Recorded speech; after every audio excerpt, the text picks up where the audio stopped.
And I believe we are live now. Welcome out to Tackle Trading's halftime report. And Coach Matt, Coach Tim, we are here on a Friday, getting ready for a Labor Day weekend here. Matt, markets are kind of pulling back.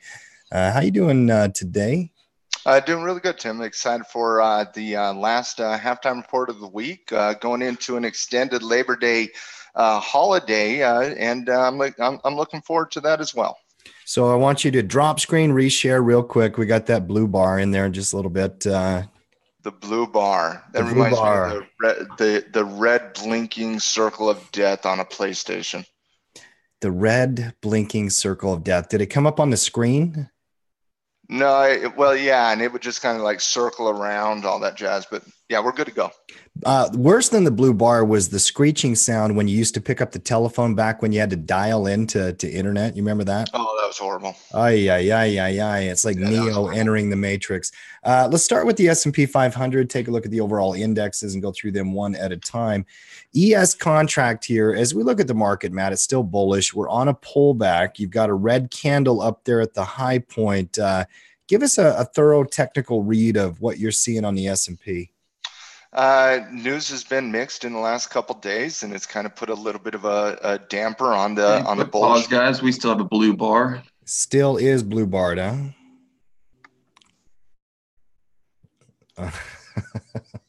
That's all right. At least you don't have a Yankee hat on today. I can go get it. I can definitely go get it. But no, news has been mixed. Obviously, trade war this, trade war that. Saw some more. I mean, let's just get a nice little. I don't know. If you're sick of the trade war discussion, please hold on. just Time out. Nope. Still there. That's a YouTube thing. It may be.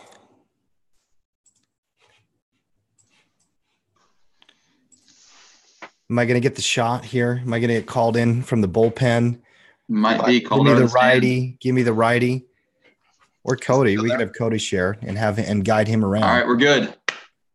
We're good? We're good. Okay, so outside of that first 5 minutes when we look like complete clown shoes, let's start over. Well, there is no start over. It reminds me of that scene in Pulp Fiction where I think Sam Jackson keeps asking John Travolta, "Are we happy? Are we happy?" "Oh yeah, we happy." Oh, we happy. Yeah, I like it. Now we're looking good. Let's start with the S&P. Give me a thorough analysis of what's going on. S&P's just pulling back. That's all we're doing. We're up. We're looking at the upper end of the extended range here. I talked about that earlier this week when we're approaching that upper end of the range. And let me just kind of review that again. When you look at these upper channels here, and now here, you see on this first one here, it goes from 2680 all the way up to here at 2790, we'll just call it. So you're talking about 110 points there. It goes from 2700 to here at 2845. That's 145 points. And then it goes from here at 2820 up to 2917. So you're already 100 points up into the range that we've had over the last 2 weeks. RSI, which is an indicator I really like to understand overextended, that's getting a little overextended here up above the 70 band here. So you're overextended on the range. You're overextended now on RSI. The news has not been positive in the last 2 days with the continuation of the trade discussions. And it's just given the market on a holiday weekend, it's just given the market a little bit of time to pause, lock in some profit on some of those bullish trades, some of those long-term investments, and the market's simply pulling down. I think it's going to present pretty good buying opportunity next week. Yeah, I like it. I like the pullback setting up. And, obviously that old 26, 80, 2690 range. 2865 is kind of your old resistance, new support range. It's also going to be, also keep an eye on this 20-period moving average. The market has seen to really like its 20-period moving average. So that certainly can act as a little bit of support level. Old resistance at 2865, new support. Personally, I would love a retracement down to 2865, pivot back up. That's a perfect buying opportunity. Take a look at the YM contract. By the way, I had a good question from a student yesterday, Matt, asking me, why do you guys look at futures contracts instead of the ETFs? And kind of had to explain, it's a 24-hour market. The charts are cleaner. Yeah, even if you don't trade futures, you do your market analysis with the futures charts, right? Yeah, I mean, when you're looking at the ETF, you're looking at 6.5 hours of data. The U.S. marketplace is a universally, global market. It's a 24-hour market. So even if you don't trade the futures, you always should do your analysis on the futures because that's going to reflect the 24-hour market instead of a 6.5 hour market. Yep. Yep. The Dow, so much of the news overnight is going to be tariff and trade news. And it's been like that for months and months and months. It feels like a broken record. China warned the US that they had tariff threats that aren't going to work and they're going to implement their plan and maybe even issue more tariffs against the US as well. The EU warned the US as well on tariffs on cars and all that kind of stuff. International trade, it seems like these industrials are affected more by it. It does make sense to me why, even though it's very slight, the Dow is down more than some of the other indexes right now, down 0.35%. Is this a weaker chart here? Still got it rated where you did, Matt? I still got it rated where I do. Yeah. I mean, it's still the fourth index for me. I'm still looking at tech. I'm still looking at the mid caps, and I'm still looking at the blue chips in the S&P. The Dow, the Dow's got a pretty clean little trend if you look at just that type of information there. So if I'm just looking at this short-term trend, that's a pretty clean little trend, good appreciation going back up. But when I take into account more data here, I'm still seeing, overall neutral intermediate trend, short-term bullish uptrend in a primary, bullish uptrend still. So, when you look at that from an overall perspective, short-term, intermediate, long-term trends, I still have the Dow looking at the fourth weakest of the indexes. Looking at the Nasdaq here, Tim, showing relative strength on a down day in the market, down 100 points almost on the Dow. Only 3.3%. Nasdaq showing a little bit of positive momentum. Didn't sell off like the other indexes did yesterday, Tim, coming into the later stages of the marketplace. Held its strength up there. It is overvalued in the same capacity that the S&P 500 is, that the Russell is right now, but it's still showing strength. So I still have the Nasdaq rated 1. I still like the bullish movement on the Nasdaq. I still think the Nasdaq has room to appreciate after the consolidation pattern we've seen with the cup and handle over the course of later August, mid to later August coming into mid to late July coming into August. So I still have the Nasdaq rated as the best index out there. S&P 500 for me rated as the second one, and I do expect the S&P to come down, but at the same time, I'm looking at this from a buyer's perspective, looking at the Russell 2000, the small and the mid caps right here, kind of seeing the same thing that I saw yesterday, Tim, and this is something that we see routinely. This is a high base type situation on the Russell 2000. When you come up and you simply consolidate here, that breakout of 1740 could be significant there as well. So when I'm looking at kind of my approach coming into next week in the market, Tim, I still like the Nasdaq. I still like the Russell 2000. I still like the S&P 500, and I'm a little, skittish to a certain degree on the Dow. Well, and a lot of that stuff with the Dow is international companies. I'll give you a good example. Boeing on the Tackle 25 is looking ugly today about a Dow component, just breaking down. You're seeing weakness in some of the big names that are a part of the Dow, where you don't get that in some of the other indexes. Apple Computer is one of the best performers today. Again, it's a broken record. Apple's just been a juggernaut. And here we are. It just doesn't want to stop. We're up at $228. Yeah. We've been nailing this and calling this and talking about it. And Amazon, Matt, I read today, Amazon up today as well is the most shorted company in the market. What are people doing? It just tells you that not everybody knows what they're doing from a trading perspective. When you told me that, I hadn't even looked at it, but Amazon being one of the most heavily shorted companies in the marketplace, I don't even know what a good analogy would be to give how ridiculously dumb that is. I mean, don't get me wrong. I get it. I get the fact that their PE ratio right now is, let's see what their exact PE ratio is. I get it. It's 170, Tim. Oh my goodness. But did you know that Amazon had a 600 PE ratio like 2.5 years ago? and yet their price is still going up. Because what's happening with Amazon's PE ratio is every quarter, despite Amazon going up, their revenues are increasing at such a high percentage that it is lowering its PE ratio. That is something that we haven't seen very often, right? Mm-hmm. A lot of times when a stock gets so overvalued like Amazon, you see a massive sell-off in the company, and then that gets to a valuation where it becomes cheap. That's not what we're seeing with Amazon, Tim. We're seeing Amazon's PE ratio go down as Amazon's price is still one of the best performing stocks in the marketplace. So I get oh my goodness, it's overvalued. But who in their right mind wants to bet against Jeff Bezos and the Amazon juggernaut, who is basically destroying brick and mortar businesses in America? That doesn't make a lot of logical sense to me. And you obviously don't like money if you're shorting Amazon. It makes no sense. Don't fight the trend, but there are billionaires that I guess don't really care about their money is what it is. You know what's going to happen, Tim? This is what's going to happen. A year from now, 2 years from now, when we go through a bear market, and guys, we've had a great run over the last 10 years, and we're having a great run right now, but we are going to go through a bear market at some point in the next 1 to 2 years, right? You have to, right? There's a market cycle for a reason. Interest rates are rising for a reason. Emerging market crises are happening for a reason. Trade wars are happening for a reason. And yes, we're from a market perspective, we're winning that trade war right now, but we've seen what that trade war has done to European markets. We've seen what that trade war has done to Chinese markets. We've seen what that trade war has done to Mexican markets, Brazilian markets. And so when we're looking at that international perspective, at some point the market will turn bearish. And it is my opinion that Amazon will go down tremendously in that bear market, but that bear market isn't today.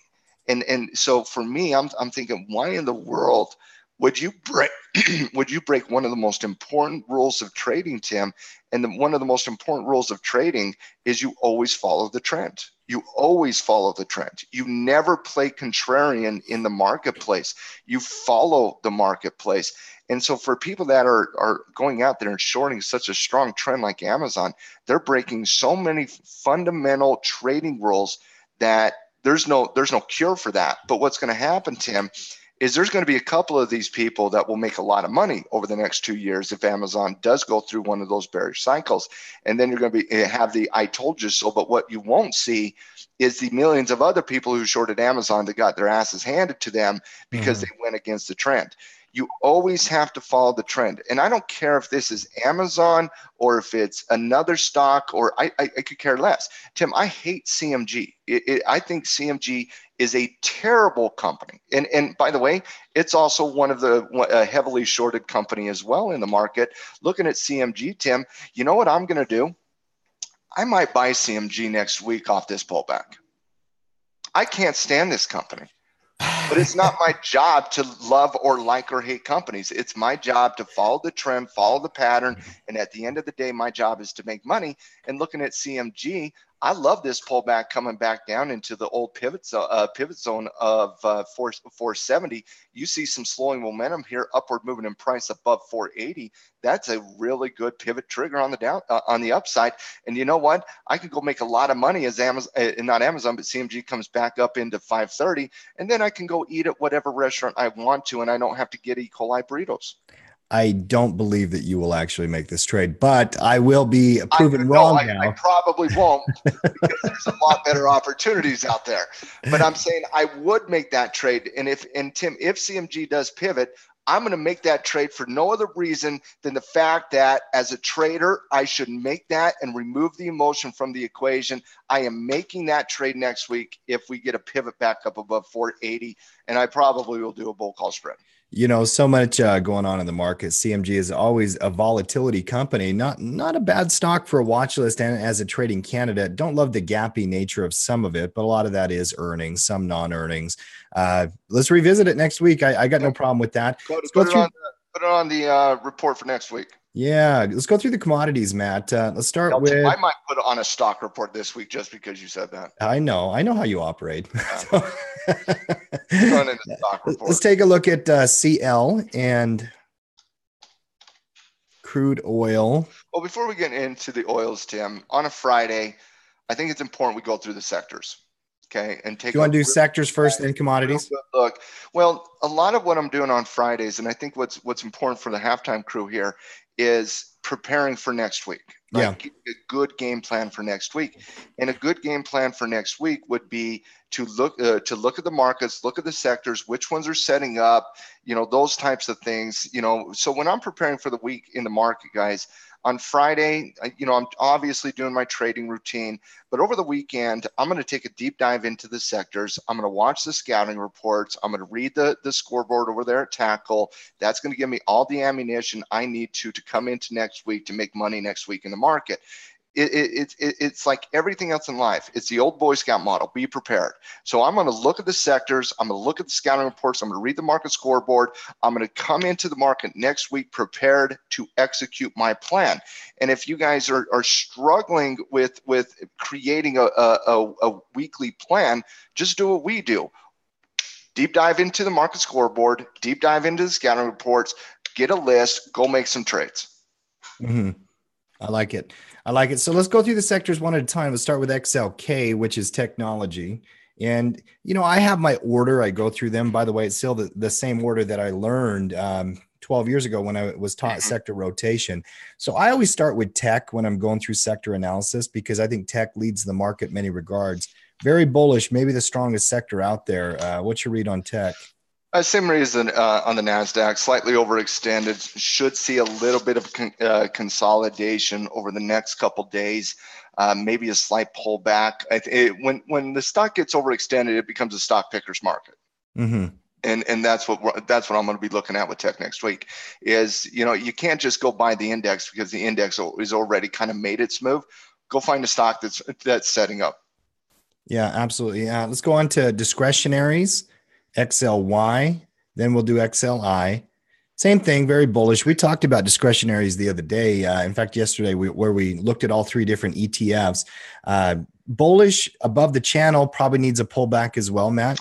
Well, again, whenever you get overextended, especially in a hot market, okay, and that's what I want to. That's a hot market, and Tim, we're in a hot market. We are. Mm-hmm. Okay, we're in a hot market, very similar to what we went through in all of 2017, right? Very similar to what we went through in 2013. Those were two of the better performing years over the last, 6-7 years in the marketplace.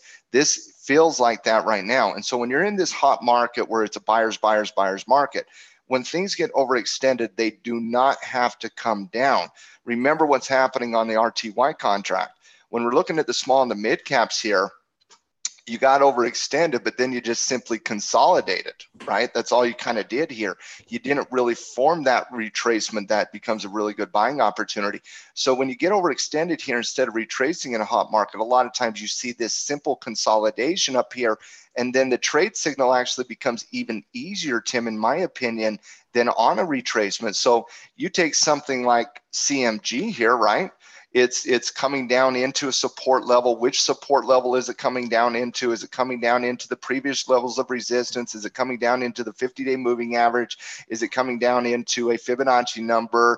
Those are all retracements. They become even though visually they're easier to identify as a trader, from a trade setup perspective, they are lower probability, and it's a harder trade to actually set up off a retracement.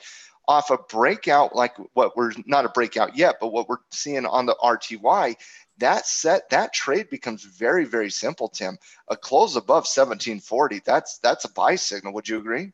Oh yeah, I actually still think it's very bullish right now. Yeah. I was talking because some of my trading is credit spread trading and whatnot, and I had an iron condor on rut in two different expirations. The bull puts fell off, Matt, but I actually re-added them at new strikes to add delta and also a hedge on the bottom. Mm-hmm. Yeah, I do think it's actually the rut is very, very bullish. And that's what you're seeing in discretionaries. That's what you're seeing in tech. You're like in the mid cap, you basically had an entire week of high base, right? You really haven't done anything in 4 days in the mid caps. You've just kind of consolidated there. So when you're looking at discretionary, when you're looking at technology right now, you're starting to see that same type of situation where you're just starting to see the consolidation. That consolidating period could last days, right? It could last 4, 5, 6, 7, 8 days. It doesn't have to just break out. Usually an economic indicator or something will push it to the breakout. And we do have quite a bit of economic news next week in the marketplace that we're going to talk about here in a second that could give the market a reason to pull back or break out of these types of overextended high base situations. Looking at which sector do you want to look at next? XLI, XLB, then XLE. That rounds out the aggressive sectors. XLI industrials matching kind of what's going on in the Dow itself. I just see slowing momentum. I'm not looking for positions in industrials. I got a very mixed review of what I'm seeing in the industrials. I'm seeing slowing momentum from a trend perspective. I'm seeing lack of credibility from a pattern perspective. So I'm just staying away from the Dow components as a collective. And again, looking at individual companies as a stock picker, just type setups. Looking at the basic materials sector here, Tim, I'm actually looking at this for a potential buying opportunity here. And this is the first time I've looked for a potential buying opportunity in the basic materials sector for quite some time, Tim. And basic materials can go up and gold can go down, right? Basic materials is a very well-rounded type of sector here. So in terms of basic materials, here's what I like about it. And here's where I'm going to try to sell you on it, Tim. I like the pullback we're seeing here. I like over the last couple weeks, after you found support down here at 57.5, your price went up, broke out of the previous levels of resistance. I would have never bought that breakout. I didn't buy the breakout because you guys know you guys know me by now. I don't like breakouts off extended runs. I like breakouts off of high bases. I like breakouts off of cup and handles. I like breakouts off of ascending triangles. I don't like symmetrical triangle breakouts. I don't like overextended breakouts. Those to me they just don't fit my personal trading profile. So when it broke out of the previous level of resistance on Monday of this week, I didn't really take that for anything because it already had a run coming into it.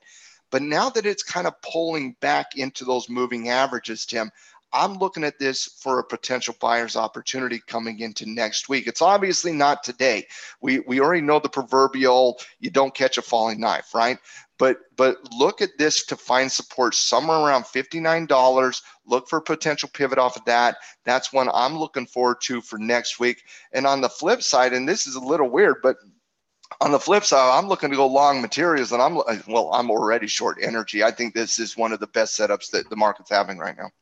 You know, and in the materials sector, there are going to be companies that are very strong because you have such a broad base of different types of companies and also different regions, different global impacts and all that kind of stuff. XLB, I don't know if I'd go long the whole sector. I probably would go out and do individual stock scanning and whatnot. Not a bad call. That's what I mean by, yeah. I mean, you're going to have some really good setups coming into next week in that sector, but the sector is very, very diversified. As you said, gold mining companies are in there. I'm bearish on the gold. I'm bearish on the mining companies. So in terms of that, it's a stock pickers market in the materials sector, but a deep dive into the materials sector will prove there's a lot of good setups starting to form there. Okay, next 5, I want to do staples, healthcare, utilities, real estate, and then financials. So let's go XLP. Beautiful pullback, just hasn't confirmed yet, Matt. You know, and this patience is such a virtue, and especially in the financial world, Tim. Coming here earlier this week, it was kind of sitting here, just really finding that support level. Both of us were looking for it from a buy perspective, but it never confirmed. It never closed above the previous day's high. That's why you got to be patient as a trader. It's still coming down. I still think it's still a bullish uptrend. It's a deeper pullback than we typically like, but it's still a bullish uptrend. Look for it. A buy. For me, confirmation on this sector would be above $54. So above $54 on the consumer staples sector, that would be confirmation for me. Let's take a look at healthcare, XLV. Juggernaut, bullish. Yeah. Yeah.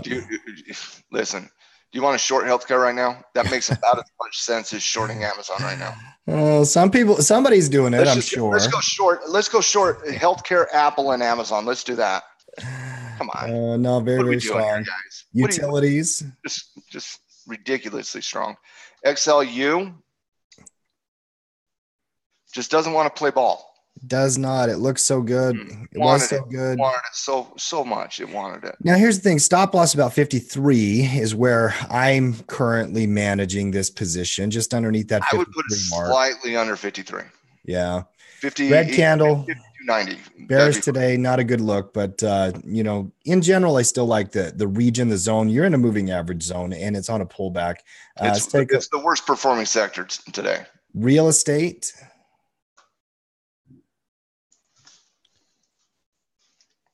Kind of slowing momentum up here, very good runs in May, in June, in July. We've been bullish, and now you've got a compression pattern, almost a bull flag, ascending triangle type pattern up there, Matt.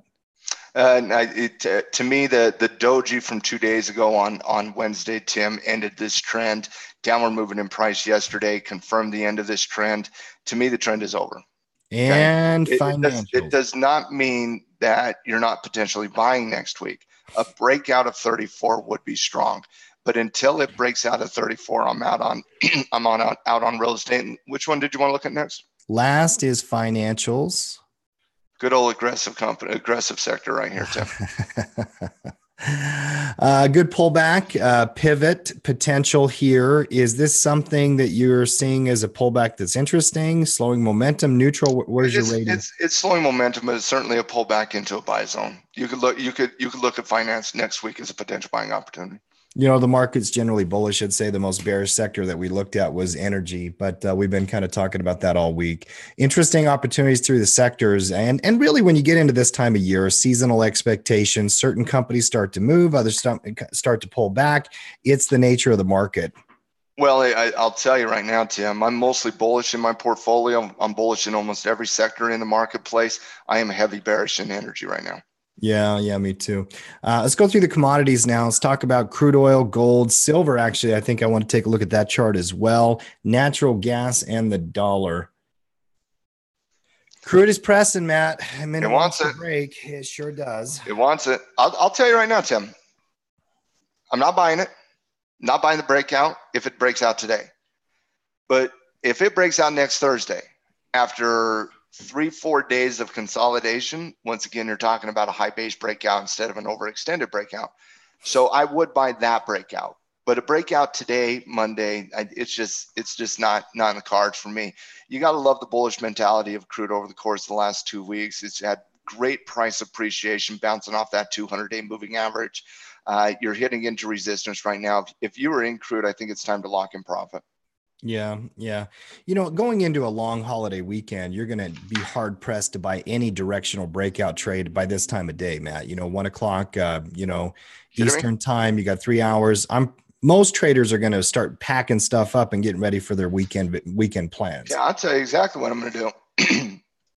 At noon, I'm going to have a fantasy football draft with our tackle team. Okay, our internal tackle team. We're having our first year fantasy football tackle trading fantasy football league. So I'm going to draft there, and I'm going to have some fun. We're going to talk some stocks.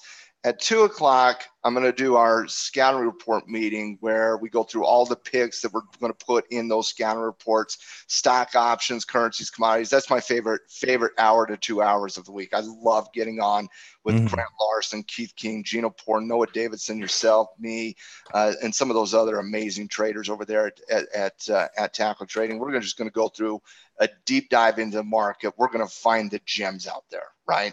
And we're going to put those gems into those scouting reports. And then I'm going to pack up my camper. I'm going to go 10,000 feet in the air, and you're not going to see me for the next 3 days. And you know what Wall Street's doing? The same thing. They're not thinking about the market right now, Tim. Nothing's happening right now. Most of Wall Street's probably already heading over to the Hamptons. It's one of those weekends where people are just forgetting about everything. They're going to go enjoy their family. They're going to go enjoy barbecues. They're not thinking about trade wars. They're not thinking about the market. And so there's not going to be a lot happening between now and 3 hours from now when the market closes. So no, I'm not going to force the action. Right? There's no trades I'm looking at making from this point to the end of the market today that I haven't already made in the pre-market action. Cash flow volatility and hedges are probably how I'm going to operate there. I'm going to be there for that draft as well, and I have no plan for it. My fantasy football You haven't had draft any plan for any fantasy football has been pretty poor. If there was short interest on my skills in fantasy football, it would be very, very high. I might create a market simply to short your fantasy football skills. You're a much better stock picker than you are a football picker. I'll tell you that. You'd have to color his picks. You would have to collar his picks. This is true. That is true. And if you do like the halftime crew guys, by the way, welcome out to the halftime crew. Can I get a hashtag halftime crew? You guys know who you are. Thank you so much for being here. Also, hashtag Team Tackle on Twitter, and give us a nice little like and share if you're enjoying the halftime report today. Go ahead, Tim. Well, and as we're looking at these different markets, crude oil is one we watch every day. And Matt, I would love a breakout next week. We'll be keeping an eye on it. 70 has been that key zone we've been identifying. Gold has been interesting. There's no question. Down for 3 months in a row. Bearish retracement pivot. 1200's trying to hold, Matt. But if you look at the candles, today's candle is unique in one regard. It tried to break back up above yesterday's candle, and it did. But it failed there, and now it's been selling throughout the evening and also now here in throughout the day. Do you think we could continue to weaken as we go into the weekend? Yeah. Yeah. Yeah. I mean, it tested. It couldn't hold its breath up there. And It came right back down. I'm taking this as a very bearish indicator. Yeah, me too. Silver is actually looking worse, in my opinion, from a short-term perspective. Take a look at the SI contract. I like silver. I like buying it, like holding it. I like owning it. I'm a big believer in metals in general. And silver is just kind of a cool metal to do that with. If you look at the chart, though, pretty ugly, and it could be breaking. Gold is up higher in the retracement. Silver's pressing closer to its actual low point at 1431. Yeah. Not good. No, I'm not short silver right now. I am short gold, but I am not short silver right now. I will short silver on a break underneath 1440. Yeah. Take a peek at NG. You had talked about the pullback in natural gas recently. Actually looked really good. Pullback, pivot, trigger, those naked puts, directional trades on that. I'm already out of my naked puts. Well, that's the beauty of the naked put. You get an upward movement in price like you did the last 2 days. That net liquidation goes down so much that you just buy it back. I'm in a trade for 25 days. You're basically capturing 75% of the cash flow in the first 3 days. You pull the trade off. Well, think about this, guys. This is a concept called the efficiency of money, Matt. We also call it return on time invested. So 3 days ago, you put on a 25-day trade. Yes. Let me get the exact time frame for it. It was like 20. It would have been 28. When I put it on, it was like 28 days. But yeah, 3 days later, I pulled it off today. So when you're selling an option at 28 or 35 or 60 days, guys, it doesn't mean you have to stay in for the entire duration of the trade. In fact, many times, especially in credit trading, if you catch your profit quickly, you're going to pull that profit off. Matt, you made 70% of what you could have made. Why would you wait the other 25 days, right? Well, it goes to something Elon Musk said in an interview. I think it was yesterday. He said, I make decisions really, really, really, really fast. Sometimes they're good, sometimes they're bad, but it's because per time unit invested, I have to make decisions fast, because if I don't, I'm losing that time. And I say that sarcastically because that was one of the dumbest things I've ever seen Elon say. It made absolutely no sense. And it's just further evidence that he's losing his mind.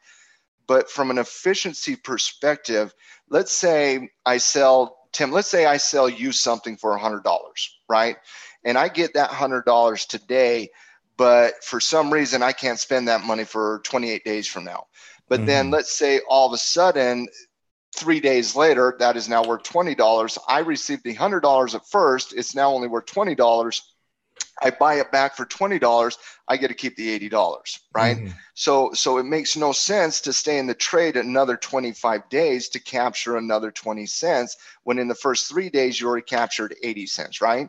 So that's just what we call net liquidation value, is what we call it. And remember last week when we were doing our Delta, you gotta love this, when we put all these trades on last Friday and we were talking about Delta. Yeah, right? yeah. So for example, let's by the way, Delta was a stock report and options report pick, and Delta ran 4 out of 5 days this week. Yeah, I love it. So for example here, let's look at this. Okay, let me find one here. So vertical. Disney, we had a bull put spread on. Okay, good. Here's one on Disney. All right. So if we're go down, Apple. All right. So Tim, here's Disney. Okay. We put this trade on last week. There's 21 days left in the contract. This is a bull put spread. All right. Now, originally I had sold this for, what was it, Tim? It was like, what are we up now? 33, net liquidation 186. Okay. So originally we sold this for 200 and what would that be? $220. So we sold it for $220 last week. Okay. Last week we had 28 days in the contract. Today we have 21 days in the contract. So we've been into the trade 7 days. We're up $35 on the trade. We have $185 left to go. Right. So this concept is basically based on net liquidation value. So whenever you're doing a cover call, naked put, credit spread, you're managing the strike price and you're managing the net liquidation value is what you're managing. And so the net liquidation is very easy to manage. If I've captured $35 and I have $184 left to go, that means, Tim, let me get a calculator out really quickly. So if I take the cash flow I've already made, $36 divided by the original net liquidation of 220, I've made 16% of my available cash flow, right? If that number ever gets into that 50, 60, 70, 80% range, at that point, you got to make a decision whether or not you want to keep the trade on or just pull the trade. And what I'm suggesting is if you made 50% in the first week of the transaction, you might as well pull the trade off and reset the trade to get another $220 of cash flow. So if I had made on this trade Disney on the bull put, say $110 of the original 220, and we've only been in the trade 7 days, I would say, hey, listen, buy it back at 110, lock in your 110 profit, and then go sell more put options and cash flow another $220 instead of 110, right? So that's basically what net liquidation value is. And learning how to measure what your potential profit is and then starting to make decisions as your trade develops is a very important skill set, Matt. There's no question about it. And net liquidation relative to PL open and PL day, and knowing those statements, it takes some time. But if you're a trader out there and you're doing credit trading, you have to have the skill set that Matt just described, because it's an important part of management, Matt. You don't just put a trade on, wait till the end. That's not trading. You have an entire journey that you have to traverse as you're going through it, right? No, absolutely. 100%. And for some of you that are new to the market and you're watching this either on the replay or you're watching this right now and you don't understand net liquidation and you don't understand these things, give it time, guys. In my first year, I didn't understand net liquidation and whatnot. Give it time. Let's take a look at some stocks that are banging around the news, Matt. Lululemon, we had highlighted yesterday, and also earnings play.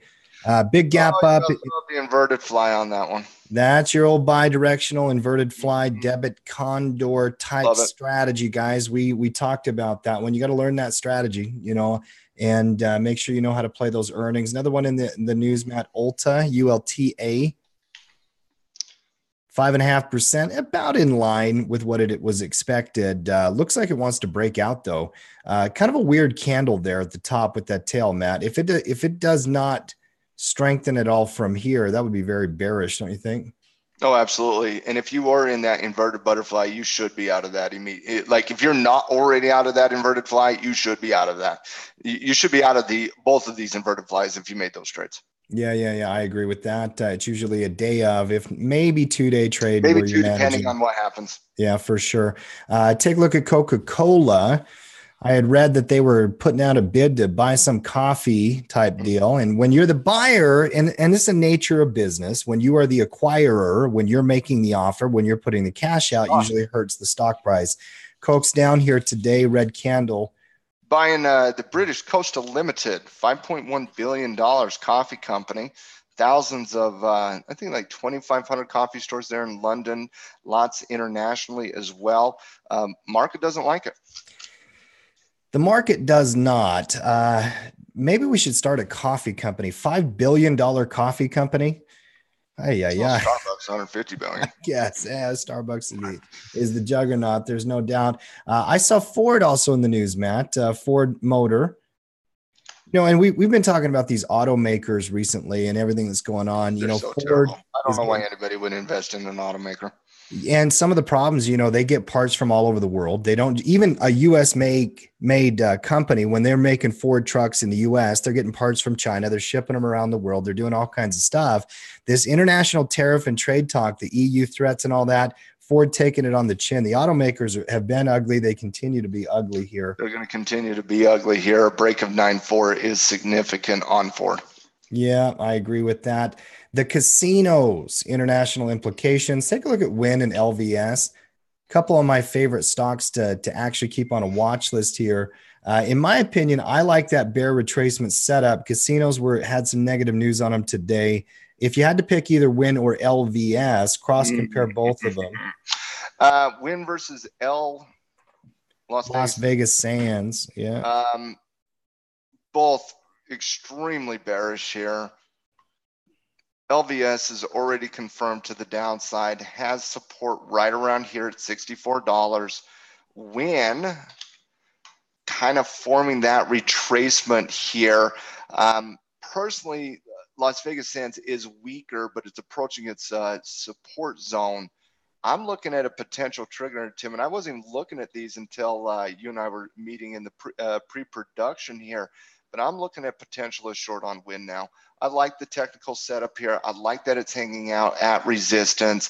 If it breaks out of this resistance at 150, Tim, that's an obvious stay away. So if it doesn't confirm, you're not going to chase that stock.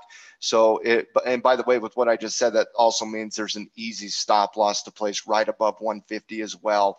Confirmation on the downside with a stop above 150 and a potential target in the 125 to 130 range. I like that trade.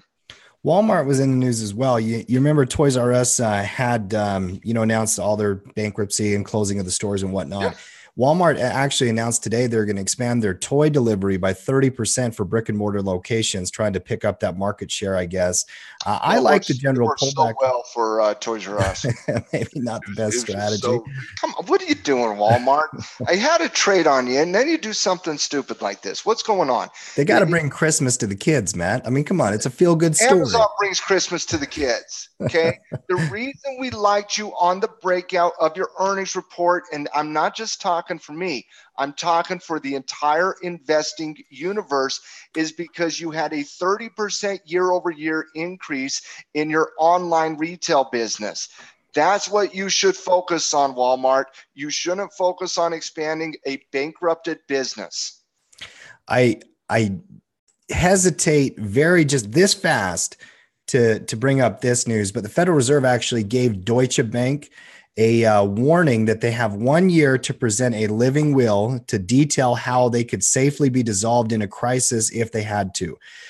Federal Reserve is already communicating with banks UBS, BCS, Credit Suisse, and Deutsche Bank, your favorite company.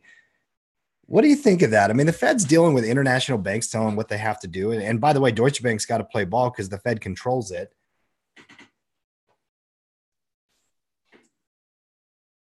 Am I frozen? No, I'm not. You're thinking. I'm not thinking. What's there to think? Fire the Fed. Hashtag fire the Fed. Fire them now. Fire them yesterday. Fire them a day in the future. I don't care. That's ridiculous. You know what they're concerned about, Tim? They're concerned about their stress test at the banks. They're concerned about their over-leveraged nature at the banking level, especially banks that are tied to the international markets. That's what they're concerned about. Well, because of international currency concerns and also all the stuff that's been going on in Europe. And there is definitely problems at Deutsche Bank. There's no doubt about it. DB, in fact, the balance sheet. They don't know it yet. DB is done. They are a dead bank walking. They are Lehman Brothers. They're Bear Stearns. They are in that capacity. 2 years ago, they were over leveraged at 71. Last year, they're over leveraged at 40-1. There's no scenario possible where that company is actually solvent without trillions of dollars in bailout in the next market crash. And if the U.S. bails out Deutsche Bank, I'm out. I'm done. But Matt, it's a market need. We have to. They if they go insolvent, I get the propaganda they sell consumers who are financially ignorant. I get that. I understand that consumers in America listen to this filth led by politicians, this nonsense led by politicians. I get that, but that doesn't mean that I have to be one of the ridiculously idiotic lemmings and follow them down the cliff. Yeah, I'm with you. I'm with you. And then one thing I want to do today, Matt, also is talk about U.S. Steel, because it's one of your favorite companies. We had planned to talk about a caller on U.S. Steel, and we're going to call this strategy highlight focus of the day, and walk through how to protect risk on these companies that are dropping when they are bearish. Yesterday, huge red candle. Today, green candle in relief, but generally still an ugly chart. There's no doubt about it. Walk us through the caller, if you would. A couple things. Number one, the Tackle 25. And if you guys utilize the Tackle 25 for cash flow reasons and you're making money this year, give us a nice little hell yeah there in the chat. Number one, the Tackle 25 is the best cash flow list out there in the marketplace.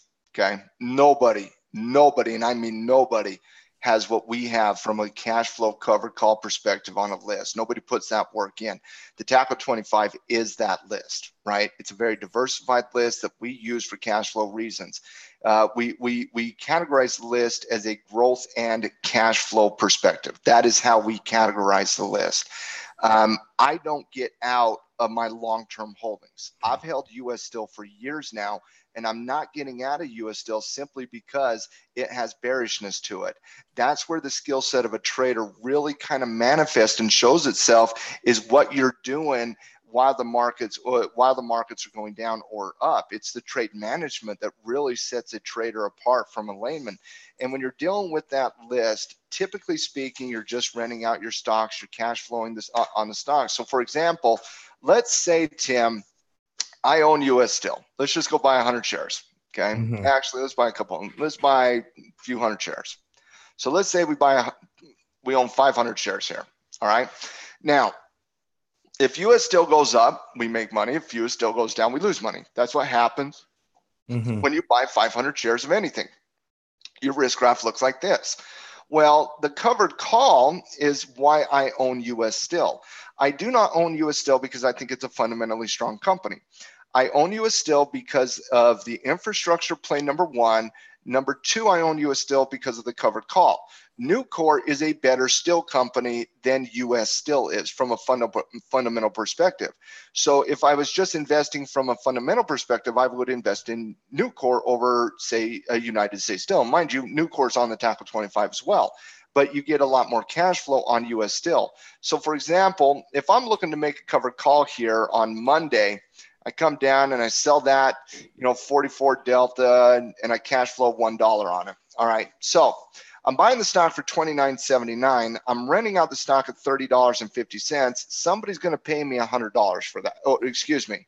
Somebody's going to pay me $500 for that, Tim, because it's $100 per contract. Now, I like having $500 in cash flow. How many of you guys like getting $500 in cash flow? Do you guys like $500 cash flow? Could you utilize an extra $500 in cash flow in the next 32 days? I think we could all use an extra $500 in cash flow, right? So I'm going to rent out U.S. Steel for, I'm going to rent it out at $30.50. I'm going to make $500. It's actually like $505, but I'm going to make $500 on the cash flow. Now, the question becomes this: what if U.S. Steel goes down? Because you could always lose more on the direction than you can on the cash flow. Now, one of the techniques that was taught to me very early in my career was to put a stop loss on a covered call.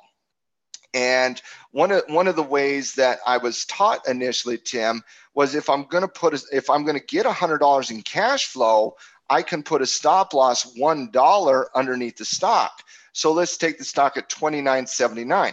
I could put a stop loss at $28.79, and if the stock ever comes down, well, you basically get stopped out of the stock, and you make your money on the call option. You lose the money on the stock. So basically, you break even. But in practicality, that's not how it works, Tim, because if the stock comes down $1, you lose $500 on the stock, but the option's not going to go to zero, right? It's just going to move down 44 cents. Mm-hmm. So basically, you're out of the stock. You still have a naked call, and you would never, ever sell a naked call. So to me, that doesn't work. What would happen was, number one, you just get stopped out too much and you don't get your cash flow, and then you have a naked call and the margin increases. So that just doesn't work. It's like, it's the same thing in my entire career. A lot of those early systems that we were taught in 05, 06, 07, they weren't taught by professional traders, right? Mm-hmm. And so as we grew and we got better, we realized these things didn't work, and you have to do it a little differently. So in my estimation, I don't like putting stop losses on covered calls because I don't want to get out of my position. I want to maintain my position in US still. So the better way to handle this is by two ways. Number one, you constantly offset the risk of the stock by continually to rent that stock out.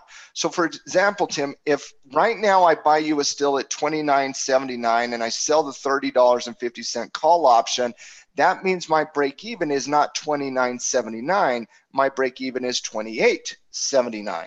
And then in the next month, I'm going to rent it out again, and my break even now is $27.79. And then the next month, I'm going to rent it out again, and now my break even is $26.79. So you offset the loss as the stock is going down or the stock is going sideways. You offset that by constantly cash flowing on it. But there are times when the stock gets so bearish that you can't offset any degree of short-term loss through the cash flow, that you have to be a little more aggressive in the way you manage the trade. And that's what the collar is. So the collar trade is a three-part trade. Number one, and I want everybody to write this down into chat, guys. When you write something down, it makes more sense long-term, and you remember it more. So number one, you buy the stock. Okay, that's number one. So everybody, number one, write it down, you buy the stock. Number two is something you're constantly doing on the stock, and that is selling the call options 30 days out, closest to 0.40 delta. You're selling those call options to cash flow, and you do that month after month after month after month. Step three is you buy a put option when the stock is so bearish that you can't offset the loss through the simple covered call. And that's what buying a put option equals the collar trade. So basically, I'm marrying the covered call and the protected put all into one transaction. So for example, Tim, I wouldn't buy a put option now on US Steel because it's bouncing off support, right? But if US Steel breaks this support level right here at 28.50, what's the most likely scenario, Tim? If US Steel breaks that support at 28.50, it's going to go down. I mean, it's going to go down, right? Whether it's 1 ATR, 2 ATR, 3 ATR, it's going down. It's got downward pressure. So at that point, it is my job as a trader to protect my capital, to protect my stock, right? And so what I will do, and I'll tell you this is my plan. If US Steel breaks 28.50, I'm going to go out to the market and I'm going to say, okay, Mr. Market, I don't want to just do the covered call here. I'm going to use some of my cash flow here to go buy my insurance over here. So I'm receiving $100 in cash flow right now. I can use that cash flow to come over here and I can buy some put options. And there's a couple ways to do it, Tim. You can go buy this put option right here, for example. Okay. You can go, not that one. I clicked the wrong one. Okay. You can go say, okay, I'm going to go buy this one right here to collar the trade, right? I got 5 contracts here. And basically you create that type of risk graph where you have limited risk to the downside. You have limited upside potential. That's the collar. Or you could say, okay, no, I'm going to ratio this trade. And instead of doing this, I'm going to go out deeper out of the money and I'm going to go buy double the contracts with a 23 delta. And I'm going to ratio that, and you could create a risk graph like that where you actually have limited downside, limited downside, limited upside, but you have upside potential if US still starts going down quite a bit.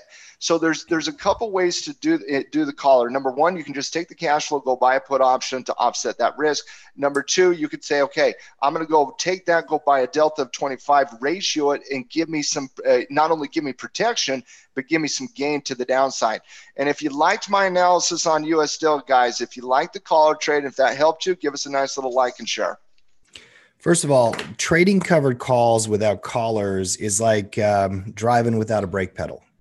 Or jumping out of an airplane, skydiving without a parachute. Well, let's not be overly dramatic. I mean, come on, it is Friday, holiday weekend. I say that because I saw a dude set a Guinness World Record by jumping out of a plane, the highest it's ever been without a parachute, and he landed on this he landed on this massive mat. He was like 25,000 feet in the air, Tim, and he literally had no parachute, and he came down and landed on this like big tarp type thing. It was a net. It was a net, but the guy's going 25,000. I mean, I was very impressed by him. That's fake news. I watched the video. It literally happened. He set a world record for the longest skydive without a parachute. Yeah. I the whole time thinking this guy's going to die. I'm trying to find a flat earther joke in here somewhere. I can't find it, but if you're 25, Captain Goat, yes, we can ratio the collar. When you do that, Captain Goat, you're creating more of a bearish delta there is what you're doing. Because if I'm buying, and that's a great question. If I'm buying a 38 delta, right, I'm protecting 38% of the price move to the downside, and then additional as gamma increases. But number two, if I buy, basically 10 contracts of a 25 delta, I'm a 50 delta put option. So that gives me a bigger delta on the downside. It depends on how aggressive you want to be with it. Mm-hmm. Either way's fine. Go ahead, T. No, I love collars, but I only put them on when I need to. In a situation like X, you kind of have to, Well, and that's the point. There are times not to collar the trade. You know what I mean? Okay. You see where it hits resistance here and comes down? Mm-hmm.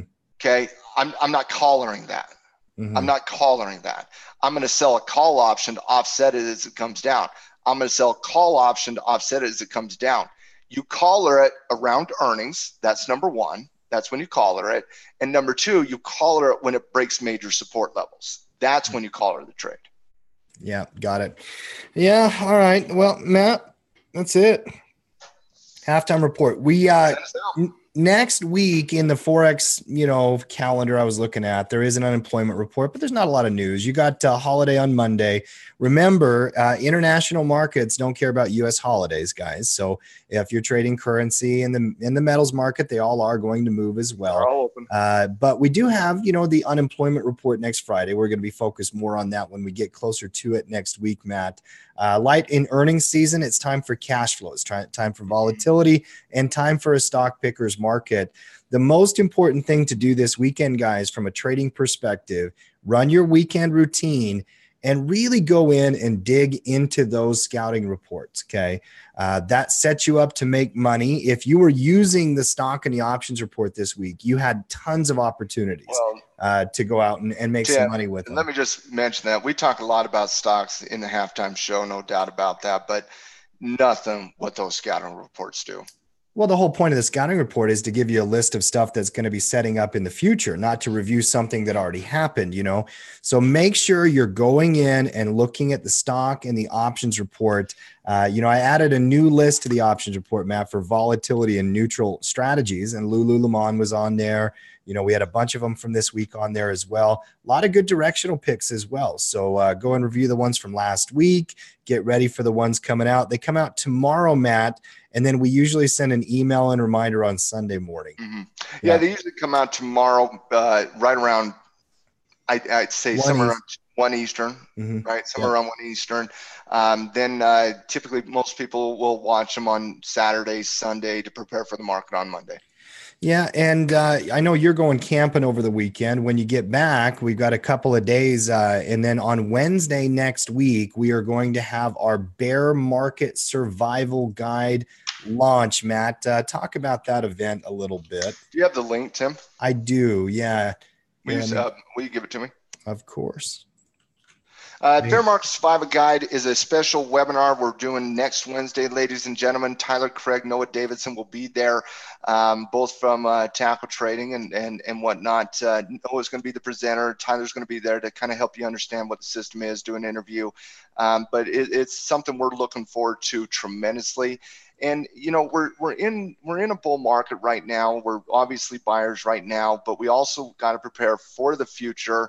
And the future is basically, you know, coming at us from in so many different capacities. Whether we go into a bear market next year, the year after, I think it's important for everybody to learn the techniques, the tools of how to not only identify bear markets, how to protect your retirement accounts, your long-term holdings, but also how to make money on the bear side of it. And Tyler does such a fantastic job in terms of really teaching not only the how to identify, but exactly what action to take. And in this webinar next week, guys, we're going to be covering what creates bear markets, how to identify bear markets, how to profit in bear markets, how to protect in bear markets, and obviously give you guys an opportunity to become a part of the bear market survival team as well. I'm excited for it. I know that it's going to be an amazing, transition for a lot of people because, Matt, right now the market is strong and bullish and consistent, but there are plenty of times where markets are not boring and you're just thinking about camping, right? I love it when the market is just methodical, kind of like today. You go through and you run it like a business and you move on. That's my favorite market to trade in. But where you make and keep your long-term money in terms of wealth, in terms of retirement, is how you handle problems and how you deal with markets correcting and changing. I think the Amazon shorts right now are pretty crazy, but when the market does go down, I'll short companies as well. I'll play puts and I will learn how to profit. I'll throw a dart at the Wall Street Journal and make money. Yeah, that's the way it is. All right, guys, we are done here for today. Halftime report. If you're watching YouTube for the first time, make sure you subscribe and click the bell so you get alerts for the future. Matt, we probably will be off Monday then if it's a holiday. Yeah, definitely a holiday. I'm camping. I'm dead to the world until about noon. So we will be off on Monday. There will be no halftime report on Monday, but we'll be right back on Tuesday, ready to rock and roll live with everybody. So make sure you mark it on your calendars. And for the halftime crew, thanks for coming out and supporting what we're doing here at Tackle Trading on YouTube and everything. I hope you guys enjoyed it, and if you did, as always, give us a nice little like. We like those. It makes us feel warm and fuzzy. We're out. See you guys. Later.